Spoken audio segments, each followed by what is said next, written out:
Magandang araw mga friend! Welcome back po sa ating munting channel. Tara po tayo ay magluto.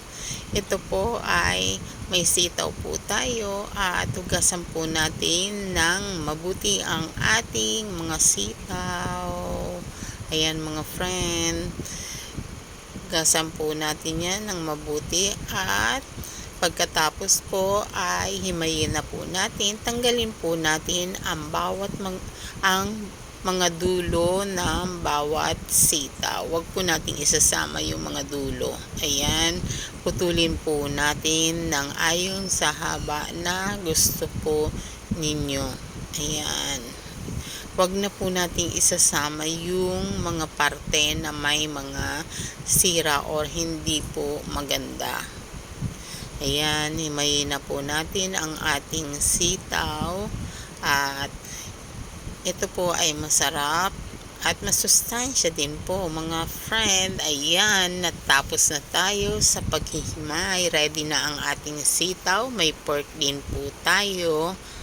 At heto po mga friend, meron din tayong dalawang mapupulang kamatis, sibuyas, bawang. Ang ating sibuyas po ay kulay puti. Wala po ako nung kulay pulang sa ngayon. Kaya okay na rin po yung kulay puti. At ipainit na po natin ang ating kawali. Ayan. I-on na po natin ang apoy. At maglagay na rin po tayo ng konting mantika. Ayan.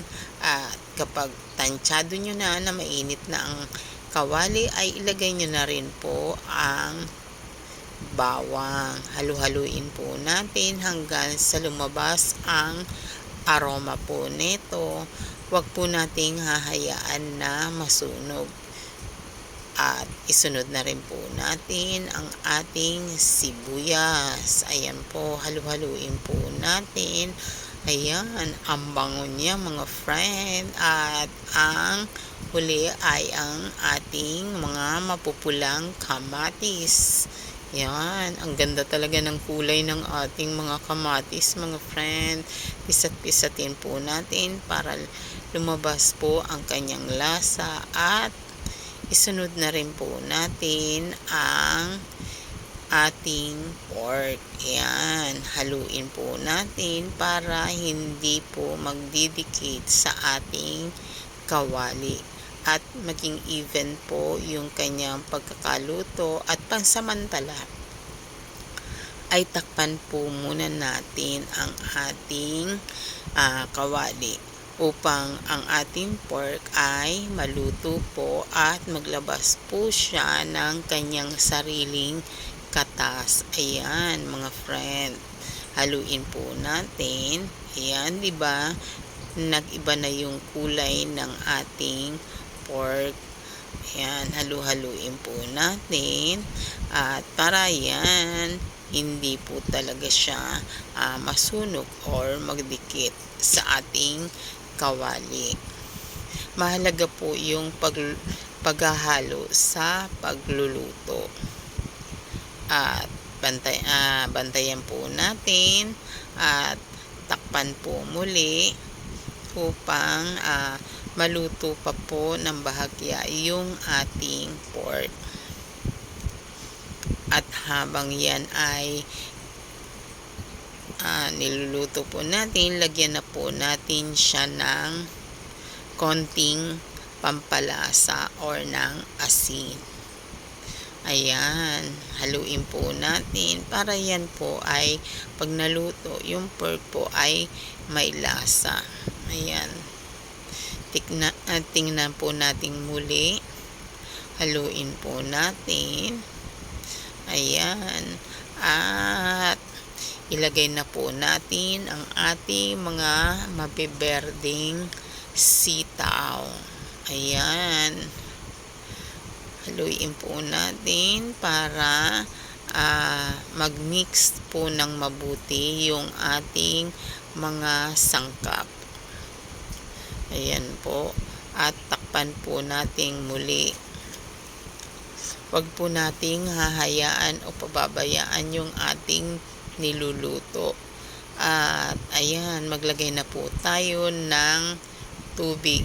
Yung sapat na dami ayon po sa inyong gusto na maluto po ang sitaw at ang pork. Ang gusto ko naman po mga friend, kahit medyo maparami ng konti ang sabaw ay okay lang po sa akin sapagkat ang gusto ko po ay ang sabaw. Kasi mahilig po ako sa sabaw at sabaw pa lang sa akin ay ulam na po. Ayan, kumukulo na ang ating niluluto na ginisang sitaw. Ayan, maglagay po tayo ng berdeng sili upang ito po ay dagdag aroma po at pampalasa na rin po. Kung mahilig po kayo sa maanghang or sa sili ay pwede nyo naman pong dagdagan. Ayon na lang po sa inyong dami kung ilan po ang gusto po ninyo. Ayan. Halu-haluin po natin at testing na po natin. Tingnan po natin kung luto na po ang ating pork kasi importante po na luto ang ating karne or ang ating meat. Ayan, malambot na po at natutusok na po siya ng tinidor. Importante po ay luto po sila at yan, magdagdag po pa tayo ng konting asin. Kayo na lang po ang bahala or magtansya kung gaano po ang antas ng inyong panlasa. At kung kayo naman po ay meron pang ibang pampalasa na gustong ilagay ay okay naman po. Yan, ako po ay asin lang po. Yan.